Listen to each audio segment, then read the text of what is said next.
Okay, just a wee video on simplifying algebraic fractions, and I'm just going to talk through these two examples. Okay, if I look at example 1, the temptation is that you start simplifying straight away. So you might see that there's a 3 on the top and there's an 18 on the bottom. And those numbers have a common factor of 3, so I can divide top and bottom by 3. So the common mistake is that people do that. The 18 on the bottom becomes 6, and the 3 on the bottom or 3 in the top, becomes 1. And then, again, another common error here is thinking, right, okay, well, I've got an x on the top of the fraction, I've got an x in the bottom, so again, what I'll do is I'll just cancel them.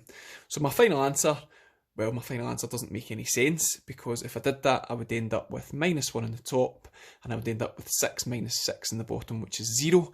However, we know that you can't have 0 on the bottom of an algebraic fraction, so the answer doesn't make sense. And the reason the answer doesn't make sense is because we've cancelled incorrectly. Okay, so if I rewrite it,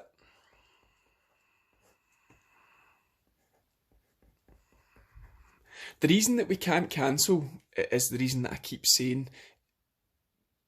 The 3 on the top is not multiplying, it's actually subtracting. The 18 in the bottom is not multiplying, it's actually subtracting. And it's the same with the x's. Okay, we could argue that the 6 is multiplying the x, but the 6x is essentially adding, and the x on the top is adding as well. So we don't have that scenario that we're looking for, where things are multiplying in the top, things are multiplying in the bottom, so we can cancel. And again, the saying that sometimes I use is that everything's multiplying in the top and everything's multiplying in the bottom.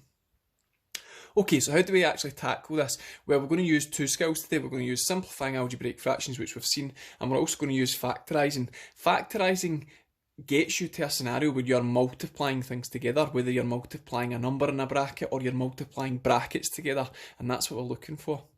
Okay, if I look at the top, the numerator of the fraction, it might not look like that's actually being multiplied, but again, I can actually write that out as 1 times x minus 3. Okay, so that brings in a bracket. I don't necessarily need to do that, but just for the purposes of the video, so that you can see that we do actually have a multiplication going on in the numerator of the fraction. Okay, the bottom, hopefully you can see there's a common factor of 6, so if I take that out, I'm going to get 6 outside the bracket, x minus 3 inside. Okay, hopefully now guys it's very, very clear that I have a 3, try again, I have an x minus 3 multiplying in the top, and I have an x minus 3 multiplying on the bottom. So we can cancel them out. And obviously doing that, we get to an answer that makes much more sense. Okay, this is clearly incorrect because we've got 0 on the bottom. This one makes much more sense, and that's because we've done it correctly and we've actually cancelled things that do in fact cancel. Okay, example 2. Again, I'm not going to go through the incorrect method, but I'm just going to point out the common mistakes. The temptation here is to cancel the 4 and the 10 by dividing by 2. So divide the 4 by 2, divide the 10 by 2, or the x squared as well. So we've got an x squared on the top and an x squared on the bottom.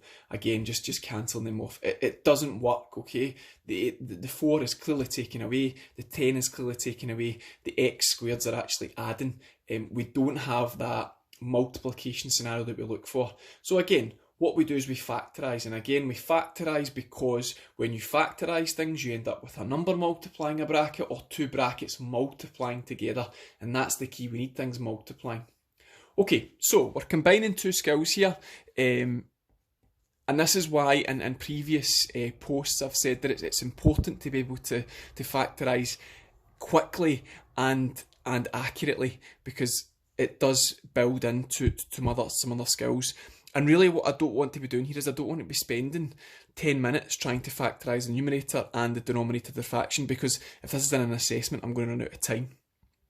Okay, so just to make it nice and obvious that we've got a difference of 2 squares on the top, I'm going to write that out as x squared minus 2 squared. There's not really any prep work for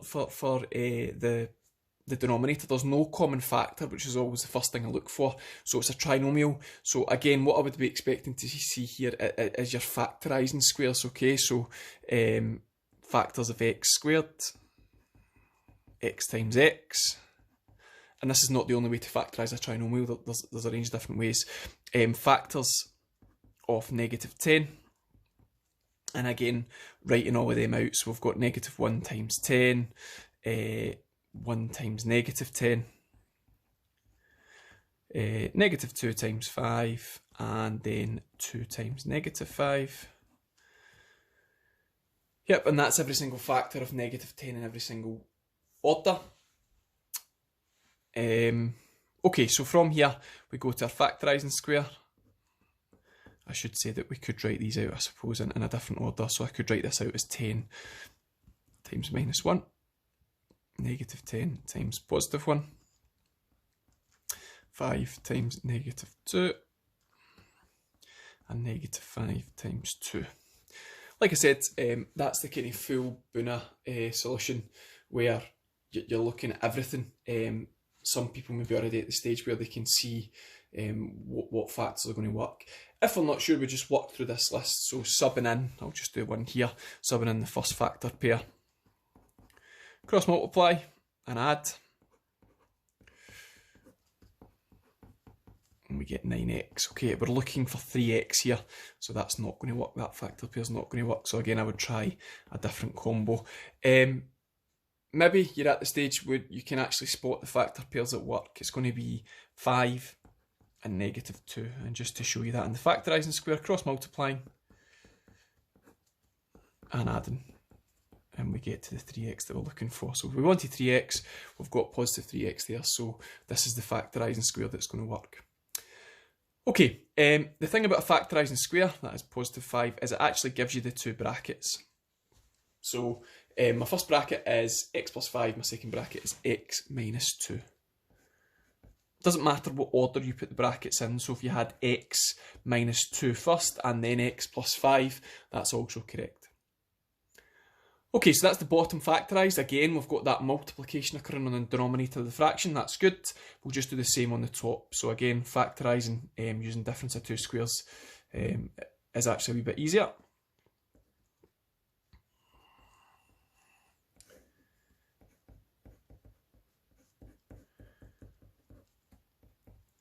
Okay, so we now have the scenario that we want for simplifying algebraic fractions. We've got some things multiplying on the top, and we've got things multiplying on the bottom. Yes, okay, we have an x plus 2, okay, inside the bracket, which is an add, but that full bracket is multiplying the x minus 2. And again, the same in the bottom, yes, okay, we've got additions and subtractions there.